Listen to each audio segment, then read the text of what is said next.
Jangan mau ditakut-takuti polisi, suruh urus dulu tuh Verdi Sambo.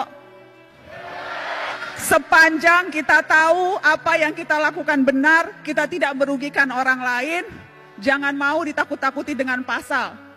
Jangan pernah anggap enteng suara. Karena lewat suara, kita bisa didengarkan dan kita bisa memaksa penguasa untuk menuruti apa kehendak rakyatnya. Jangan mau suara kita hanya dihargai 5 tahun sekali di bilik suara doang atau pada saat pilkada. Jangan mau suara kita hanya dianggap berharga 100-200 ribu atau dapat jilbab pada saat kampanye. Biasanya modusnya itu kan bagi-bagi kaos partai atau bagi-bagi jilbab untuk yang perempuan. Jangan mau kita hanya dikerdilkan sebatas fans yang bisa berbaris seperti itik. Hati-hati, sebentar lagi pemilu, suara kita akan diperebutkan dengan berbagai macam cara. Mari ingat pengalaman yang dulu. Untuk apa mati-matian membela 1 atau 2 ketika akhirnya berkumpul juga? Buat apa musuh-musuhan sampai seolah-olah dunia akan berhenti kalau ternyata yang kalah bergabung dengan yang menang atas nama demi bangsa.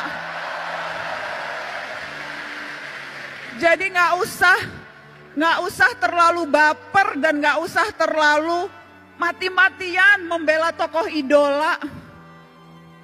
Karena sekali lagi, hitung-hitungan mereka terkadang bukan kita, hitung-hitungannya untung rugi kalkulasi politik aja. Karenanya jangan mau dimanfaatkan hanya suara di 5 tahun sekali, tapi gunakan suara itu terutama di hari-hari ini. Ketika ancaman kita untuk bersuara mungkin saja akan dibatasi lewat rancangan kitab undang-undang hukum pidana di mana semua bisa kena.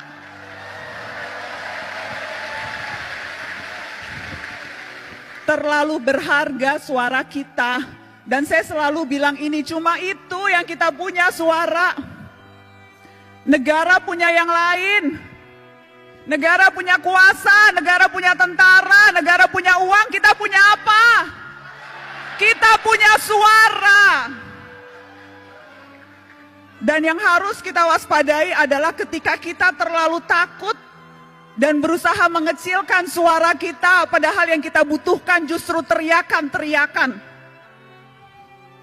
Jadi ya, menjadi pemimpin, menjadi presiden itu bagus, niat mulia.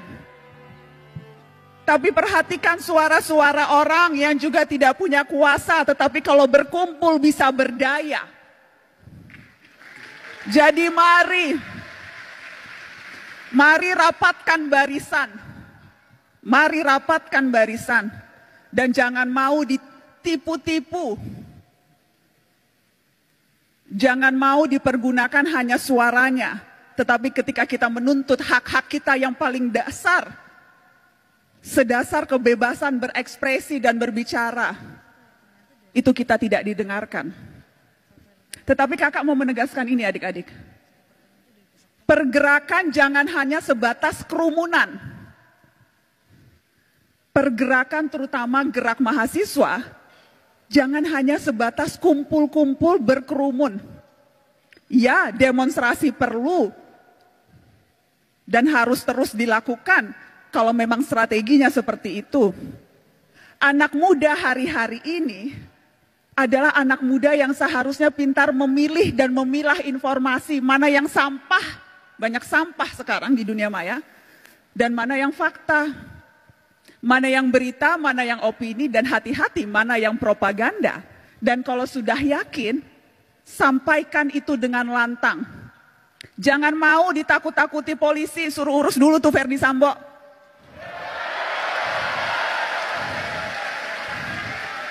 Sepanjang kita tahu apa yang kita lakukan benar, kita tidak merugikan orang lain, jangan mau ditakut-takuti dengan pasal.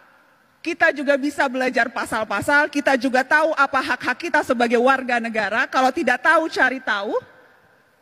Jadi jangan mau gampang ditakut-takuti. Dengan cara itu, kita bisa berdaya dan kita bisa memberdayakan orang lain. Dan harusnya itu ultimate goal kita dalam hidup. Bukan hanya memperbaiki kualitas hidup kita sendiri, tapi bagaimana kita bisa memperbaiki kualitas hidup orang lain. Dan itu bisa dilakukan tanpa jabatan formal, tanpa jadi presiden, tanpa jadi menteri, tanpa jadi anggota DPR, tanpa perlu pangkat yang tinggi.